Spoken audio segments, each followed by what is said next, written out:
भाई हमार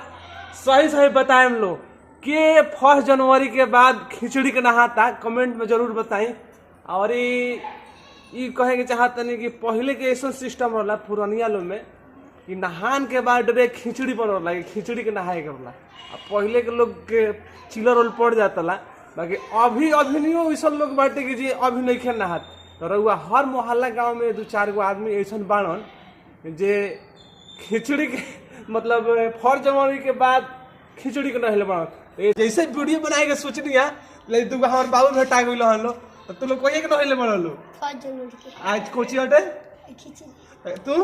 1 जनवरी के डरे कि हो खिचड़ी के नहले बाड़न तो हम जैसे विचार मतलब वीडियो बनाए के तुला मिल गई तू को और बहुत बड़ा बाकी वीडियो के सामने निकल बाबत जरूर रहुआ सब बताएं कि डायरेक्ट 4 जनवरी के बाद खिचड़ी के नहले बा। पहले के ई बात रहा नु कि व्यवस्था ना रहे तो लोग ना नहा पाते रहे आ उनका लोग के चिलर और पड़ जाओ सुन लो कि हम कि लोग फलनिया के चिलर पड़ गए तो अब वैसा नहीं खे सब के साफ सुथरा रहता और वह सब जरूर जे ना नहात हो लगे कमेंट मतलब वीडियो पहुँचाई कि ओकर चिलर देखे पड़ गई जरूर पहुँचाई कमेंट करी शेयर करी वीडियो वहाँ तक पहुँचाई।